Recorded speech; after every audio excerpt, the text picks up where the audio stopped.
ესე იგი, დედამიწა არსებობს დაახლოებით 4,5 მილიარდი წელია.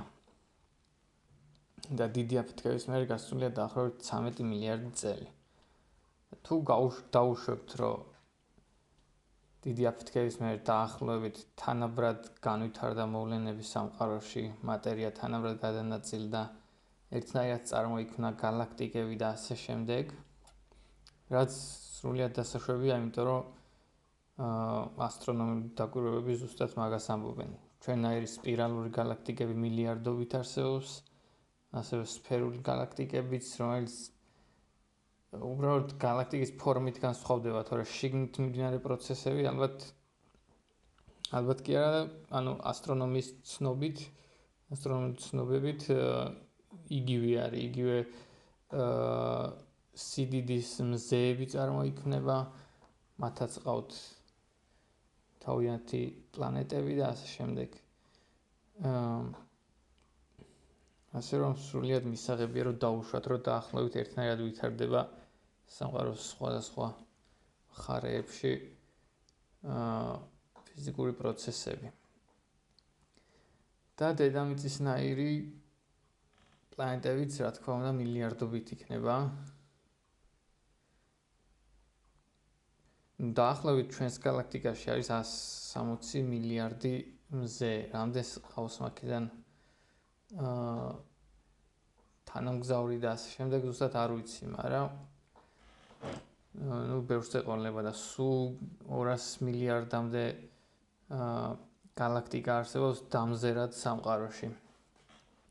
შეიძლება სრულიად შეუსასრულოც იყოს სამყარო და ისი დამზერაც არ შეგვიძლია, იქაც გრძელდებოდეს მატერიის არსებობა, მაგრამ მაგას რო შევეშვათ, მაინც ძალიან დიდი ალბათობა არის, რომ დედამიწის მსგავსი პლანეტები სამყაროში ძალიან დიდი რაოდენობისაა. სიცოცხლის წარმოქმნა არც ისე შემთხვევითი არ არის დედამიწაზე, როგორც თითქოს ჩანს, რომ რაღაც სპეციფიური ხელი უნდა იყოს ჩარეული, რომ ეგეთი რაღაც მოხდეს, რაღაც ძალიან დიდი დამთხევა უნდა მოხდეს, იმიტომ რომ რეალურად დედამიწაზე ბევრჯერ განადგურდა სიცოცხლე და მერე ისევ წარმოიქმნა. თანათვარია ეს სახეობები ერთმანეთს ძალიან გვანან, რაც არსებობდა და გადაშენდა და შემდეგ ახალი რაც წარმოიქმნა. პრინციპულად იმით, რომ ტვინი უვითარდებათ. დინოზავრები მაგალითად დედამიწაზე იყვნენ დაახლოებით 200 მილიონი წლის განმავლობაში და გადაშენდნენ სადაც 65 მილიონი წლის წინ. და იყვნენ გიგანტური არსებები, რომელსაც ჰქონდათ ხორცი და სისხლი და ვენები და ნერვული სისტემა და დიდი ტვინები, თუმცა პროპორციულად მაინც პატარა ტვინები თავის სხეულებთან შედარებით და მაგიტომაც არ იყვნენ ინტელექტუალები. მაგრამ, ტვინის წარმოქმნა ჩვეულებრივი ამბავია, ეგრე გამოდის და რატომღაც მაშინ რომ წარმოქმნილი იყო უფრო გონიერი არსება, ან ისე განვითარებული იყო ევოლუციურად, როგორც შემდეგ მოხდა ჰომო საპიენსის შემთხვევაში, ძალიან ჩვეულებრივად შესაძლებელია, რომ მაგ დროს წარმოქმნილი იყო ჰომო საპიენსი. და რეალურად კაცობრიობის ისტორიას თუ გადავხედავთ, ბოლო 4000 წელიწადის განმავლობაში მოხდა მთელი ინფორმაციის შეძენა, რაც დღეს გაგვაჩნია. და აქედან ალბათ რაღაც პერიოდები იმდენად მნიშვნელოვანი იყო, რომ თუ მაგათ უბრალოდ ავაჯამებთ, ალბათ გამოგვივა, რომ ერთი 4 საუკუნე არის ძალიან მნიშვნელოვანი და მეტი არა ადამიანის ისტორიაში, ადამიანის ინფორმაციული ისტორიაში, ესე რომ ვთქვათ. მაგალითად ძველი საბერძნეთი და მერე რაღაც შუა საუკუნეები და ასე შემდეგ. ხო, და შესაბამისად ძალიან ბევრ ადგილას სამყაროში, სხვადასხვა გალაქტიკებში, ან თუნდაც ჩვენს გალაქტიკაში უნდა წარმოქმნილიყო რაღაც ჰომო საპიენსის მაგვარი უფრო მაღალ დონეზე მდგომი გონებრივად არსება, რომელიც შემდეგ მილიონობით წლის განმავლობაში გააგრძელებდა არსებობას, როგორც დინოზავრები იყვნენ ჩვენთან. ანუ ამის შანსები არის ძალიან ახლოს ერთთან 100%-თან ძალიან ახლოსაა ჩემი აზრით. და უნდა არსებობდეს ესეთი ცივილიზაციები სამყაროში, უბრალოდ აი ფერმის პარადოქსი, ანუ ის რომ რატომ არ გვიკავშირდებიან, მაგას ჩემი აზრით ძალიან ჩვეულებრივი ახსნა აქვს. პირველ რიგში ის რომ არსებობს ზღვარი, მაგალითად სინათლის სიჩქარე, ეს გადაულახავი ზღვარი არ შეუძლია ფიზიკური შეზღუდვა არის და რამდენად განვითარებულიც არ უნდა იყოს ინტელექტუალურად, ამის გადალახვას მაინც ვერავინ ვერ შეძლებს. ეს ერთი, მეორე რომ საერთოდ საინტერესოები არ ვართ და მით უმეტეს თუ ჩავთვლით იმას, რომ იმდენად ჩორს ვართ ალბათ ამ ცივილიზაციებისგან, რომ ისინი თუ შეხედავენ ჩვენს ისტორიას, ვერაფერს საინტერესოს ვერ ნახავენ. შეიძლება დღეს უკვე როცა მეცნიერება ესეთ დონეზეა და რაღაც ფიზიკის სტანდარტული მოდელი განვითარეთ და რაღაცები აღმოვაჩინეთ, საინტერესო ვიყოთ ვიღაცებისთვის, მაგრამ ამას ვერ დაინახავენ, იმიტომ რომ დაშორებული ვართ მილიონობით სინათლის წელიწადით მათგან. ასე რომ რეალურად ფერმის პარადოქსი საერთოდაც არ არის, ეგრე უნდა იყოს, არც არავის არ უნდა გამოეგზავნა ჯერ ჩვენთვის სიგნალი და არც უნდა მოეღწია რომც გამოეგზავნა. ანუ რეალურად ეს ცივილიზაციები თავის სპონჯში არსებობენ სხვა ადგილებში და საკუთარ განვითარებაზე ზრუნავენ, ან იზრუნეს მილიონობით წლის წინ, არა 200 მილიონი წლის წინ, ან თუნდაც 100 ან 60, რა ვიცი რა მნიშვნელობა აქვს. და უნდა ჩავთვალოთ, რომ ინტელექტუალურ განვითარებას დაახლოებით ერთი გზით წავიდოდა, იმიტომ რომ თუ დავხედავთ მეცნიერების ისტორიას, ძალიან ხშირად ხდებოდა ეგეთი რაღაც, რომ ორი სხვადასხვა ადამიანი სხვადასხვა ადგილას, სხვადასხვა კონტინენტზე აღმოაჩენდნენ ხოლმე ერთი და იგივე რაღაცას მეცნიერებაში. იმიტომ რომ რეალურად ეგ აღმოჩენები ადამიანების დამოუკიდებლად, ეგ ინფორმაციები ადამიანის დამოუკიდებლად არსებობს და ხდება უბრალოდ აღმოჩენა და არა გამოგონება. როგორც მათემატიკა არა აქვს მნიშვნელობა ეცოდინება თუ არა ვიღაცას, ისედაც არსებობს. და ანუ ეგეთი მაგალითად კომპიუტერი არ არის იმდენად ადამიანის შექმნილი რაღაც. რეალურად უფრო ფუნდამენტური მოვლენა არის კომპიუტერი, ვიდრე უბრალოდ ადამიანის მოფიქრებული რაღაც ხელსაწყო. ანუ ამაში დარწმუნება თუ უნდა ვინმეს, შეუძლია უბრალოდ გადახედოს მაგალითად განსაზღვრებას კომპიუტერის როგორც ტურინგის მანქანას, ან თუნდაც კვანტური კომპიუტერის როგორც კვანტური ტურინგის მანქანის განსაზღვრებას. ან თუნდაც quantum error correction codes რო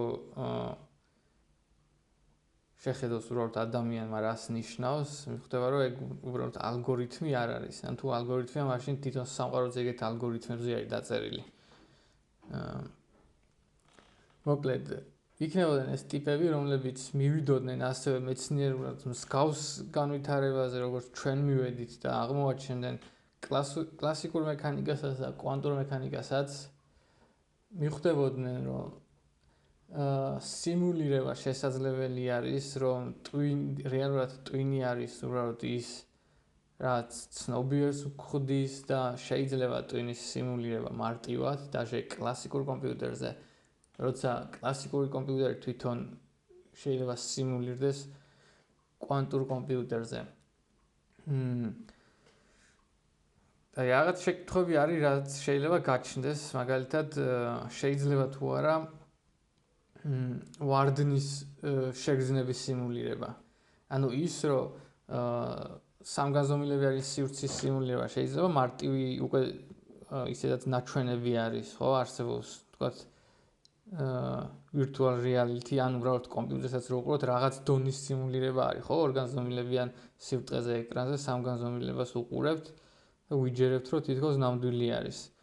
მაგრამ ეგ უფრო დაბალი დონის არის, იმიტომ რომ virtual reality პირდაპირ სათვალეს იკეთებს და სამგანზომილებაში გონია თავი, მაგრამ თქვათ შეგიძლია თქვა, რომ ანუ ქარის დაბერვის სიმულირება როგორ უნდა გააკეთო? ანუ ის რომ შეიგრძნო რომ ქარი გიბერავს მიუხედავად იმისა რომ სიმულირებაში არ გიბერავს. ან როგორ შეიძლება თავისუფალი ვარდნის სიმულირება გააკეთო რომ გქონია რომ ვარდები და სინამდვილეში ერთ ადგილზე ხარ რაღაც მუცელში რომ შეგრძნება გეუფლება რომ რაღაც კუჭი რო გეკუმშება ეგ როგორ უნდა გააკეთო ისე რომ არ გადავარდე თქვა და ვაფშე შესაძლებელი არის თუ არა. რეალურად შესაძლებელია, იმიტომ რომ ყველა შეგრძნება რასაც ადამიანი აღიქვამს არის უბრალოდ ტვინში რაღაც კომბინაცია იმპულსების და მეტი არაფერი. უბრალოდ ამას თუ ამ კომბინაციას თუ რაღაცნაირად წარმოქმნით ტვინში, ესე იგი შეიძლება. და რეალურად საერთოდ თავისუფალი ვარდნა ძალიან დიდი ილუზია არის, იმიტომ რომ საერთოდ არ ხდება ვარდნა, აი თვალები რო დახუჭოთ ან რაღაც კამერაში რო ჩაქსვან, სადაც სიბნელი არის და თქვა ხმაური დახშობილი არის და ჩამოგაგდონ თვითმფრინავიდან, ვერაფერს ვერ იგრძნობთ, უბრალოდ იტივტივებთ ამ კამერაში. რეალურად აი ვარდნა საერთოდ არ არსებობს, როგორც ასეთი უბრალოდ შეგრძნება არის თვითონ ილუზია.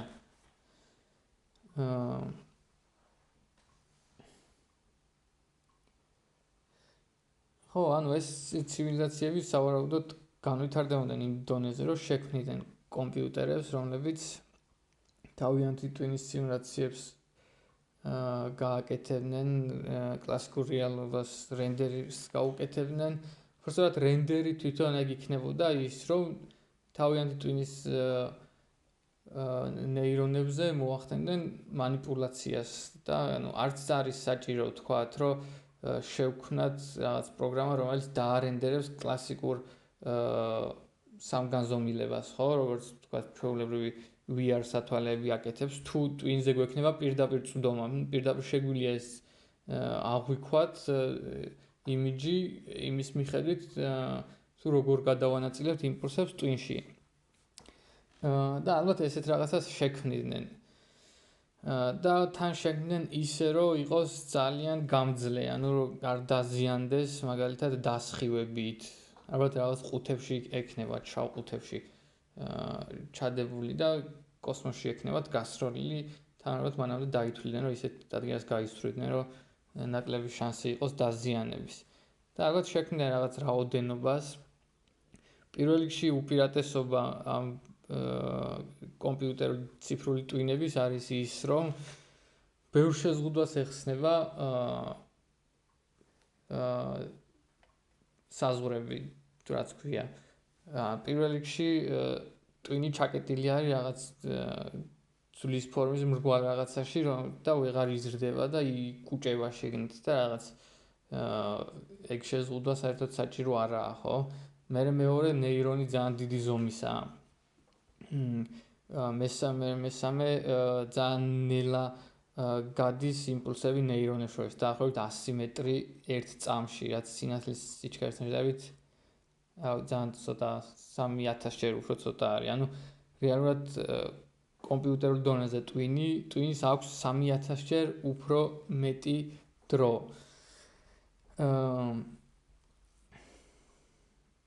და თან სიხშირე იმპულსების გაგზავნის საერთოდ სხვა არის, ანუ ერთ ნეირონს შეუძლია, ან ზუსტად არ ვიცი რამდენი შეუძლია, მაგრამ ბევრად ნაკლები ვიდრე კომპიუტერის თქვა clocks რამდენი იმპულსის გაგზავნას შეუძლია ერთ წამში.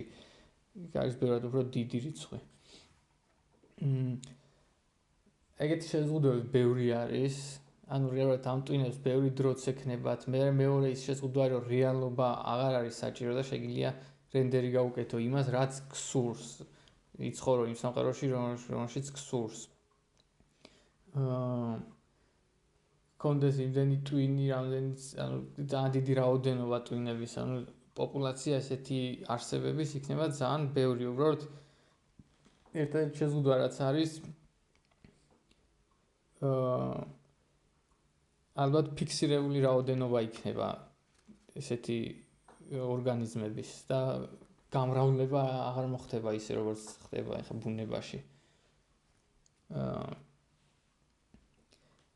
და მე ვამბობ, რომ ესეთი შავი ყუთები რეალურად მილიონობით არსებობს უკვე galaktikაში, იმიტომ რომ შანსი არა რო არ არსებობდეს, ან რო არ მომხდარიყო ეგ სადმე ესეთი განვითარება, შანსი არა, იმიტომ რომ შემთხვევითი არ არის არც კაცობრიობის განვითარება, არც მეცნიერების, არც galaktikების და არაფერი. დაახლოებით უნდა ჩავთვალოთ, რომ ჩვენ საშუალო ტიპები ვართ. даже ისეთი ტიპები ვართ, რომელსაც ბევრ რამეში არ გაგვიმართლა, რომ თქვა დინოზავრების დროს არ წარმოიქმნა რაღაც მაიმუნების მსგავსი ცხოველები და ასე შემდეგ.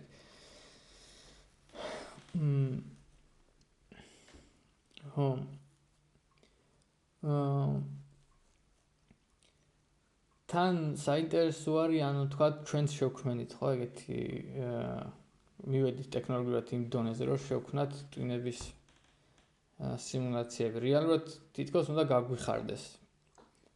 თითქოს კი არ უნდა გაგვიხარდეს, რომ აი ჩემი ტვინის ანალოგს შევქმნი და გავაღვიძებ უბრალოდ ციფრულად და იქ მექნება სამყარო, რომელიც მინდა, მექნება ძალიან დიდი დრო.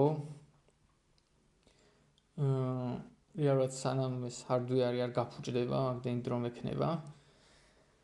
და ასე შემდეგ, მაგრამ ანუ რატო უნდა გამიხარდეს? რეალურად თუ ვიფიქრებ, რომ ანუ ზუსტად ჩემი ტვინი თუ გაიღვიძებს, უფრო გამიხარდება ვიდრე საერთოდ სხვა ვიღაცამ რომ გაიღვიძოს, ხო? მაგრამ რეალურად სისწრაფეა ეგ, იმიტომ რომ აი ოდნავ რო შევცვალო ჩემი გონება, სულ ოდნავ, თქვათ ბოლო დღეს რაც მოხდა, ეგ რო არ შევიყვანო იმ პროგრამაში და ისე გავიღვიძო, ეგ დიდად არ მეწყინება რა, არ იქნება დიდად საწყენი და ანუ რა მომენტში ხდება ეგ საწყენი, რამდენად შემიძლია შევცვალო ჩემი პიროვნება, როცა ვიტყვი რომ აი ეს უკვე ესე ძალიან აღარ მინდა რა, ის ძალიან აღარ მიხარია, მინდა რომ უფრო მე ვიყო. რეალურად ეგ მომენტი არ არსებობს. ალოგიკური არის, ეგ არის ეგოიზმზე დაფუძნებული ლოგიკა, რომელიც არასწორია. ზუსტად ისე უნდა გამიხარდეს სხვა ტიპის გონებრივი გაღვიძება ციფრულ სამყაროში, როგორც ჩემი პირადი, ჩემი ზუსტად, ჩემი ანალოგის. და რადგანაც ესეთი ტვინები უკვე მილიონობით არსებობს სამყაროში, რეალურად ეგ უნდა გვიხაროდეს უკვე ბედნიერები უნდა ვიყოთ ამის გამო.